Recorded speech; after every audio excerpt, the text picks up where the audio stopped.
Corona संक्रमण की दूसरी लहर से बिगड़ते हालात के बीच प्रधानमंत्री नरेंद्र मोदी ने देश को संबोधित किया। पीएम मोदी का राष्ट्र के नाम संदेश पर विपक्षी दलों ने निशाना साधा है। सोशल मीडिया पर उनके भाषण की जमकर आलोचना हो रही है।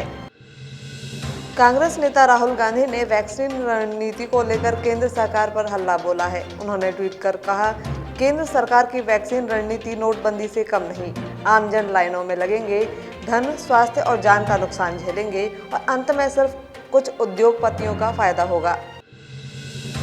कोरोना के बढ़ते मामलों को देखते हुए विमान कंपनी एयर इंडिया ने भारत से यूनाइटेड किंगडम जाने वाले यात्रियों की सूचित किया है कि यूके ने 24 अप्रैल से 30 अप्रैल के बीच सभी उड़ानों को रद्द कर दिया है। यात्रियों के टिकट पर रिफंड को लेकर आगे जानकारी दे दी जाएगी। कोरोना की दूसरी लहर से राजस्थान में मचे हड़कंप के बाद अब एक बार फिर से शाला कर्मचारियों के वेतन कटौती की सुगबुगाहट तेज हो गई है। गहलोत सरकार एक बार फिर कर्मचारियों के वेतन में कटौती कर सकती है। सिविल सेवा दिवस पर मुख्यमंत्री अशोक गहलोत ने सभी सिविल सेवकों को शुभकामनाएं दी हैं। उन्होंने ट्वीट करके कहा कि सिविल सेवाओं के कार्मिक विशेष रूप से कोरोना महामारी के दौरान और कार्यकुशलता के साथ कल्याणकारी कार्यक्रमों को लागू करने के लिए अत्यधिक समर्पण के साथ काम कर रहे हैं। भाजपा प्रदेशाध्यक्ष सतीश पूनिया ने राज्य सरकार पर निशाना साधा है। उन्होंने कहा कि राज्य सरकार अपनी नाकामियों को छिपाने के लिए केंद्र सरकार को कोसती रही है। पूनिया ने कहा कि एक तरफ उत्तर प्रदेश के मुखिया हैं जिन्होंने न केवल अपराध को नियंत्रित किया है वरन ऑक्सीजन प्लांट को रिकॉर्ड समय में बनाकर समस्या का भी निदान किया है। राजस्थान के बीकानेर की नोखा जेल से 5 कैदी फरार हो गए हैं। नोखा उप कारागार में यह घटना देर रात करीब 2:30 बजे हुई। जेल स्टाफ को 2 घंटे बाद इसकी जानकारी मिली।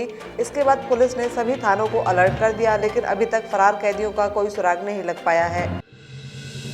प्रदेश में जारी लॉकडाउन से ई-मित्र कियोस्कों को अलग रखा गया है। प्रदेश भर के सभी शहरों और गांवों में ई-मित्र कियोस्क पहले की तरह ही अपना कामकाज जारी रखेंगे। आईटी और संचार विभाग ने सभी कलेक्टरों को चिट्ठी जारी कर ई-मित्र केंद्रों को खोलने को अनुमति देने को कहा है। आईटी विभाग की चिट्ठी के मुताबिक ई-मित्र कियोस्क आईटी सेवाओं के आधारित आते हैं। कोरोना महामारी के चलते 25 अप्रैल से होने वाली पेट्रोल पंप संचालकों की हड़ताल स्थगित हो गई है। राजस्थान पेट्रोलियम डीलर्स एसोसिएशन ने हड़ताल स्थगित करने की घोषणा की है। गौरतलब है कि वैट कम करने को लेकर एसोसिएशन ने आगामी 25 अप्रैल से अनिश्चितकालीन हड़ताल की घोषणा की थी। इंडियन प्रीमियर लीग के डबल हेडर दूसरे मुकाबले में चेन्नई सुपर किंग्स का मुकाबला कोलकाता नाइट राइडर्स से होगा। सीजन में 3-3 मैच खेलने के बाद दोनों टीमों की स्थिति बिल्कुल ही अलग है। सीएसके की टीम जहां जीत की हैट्रिक जमाने की दावेदार है, तो केकेआर के ऊपर हार की हैट्रिक का खतरा है।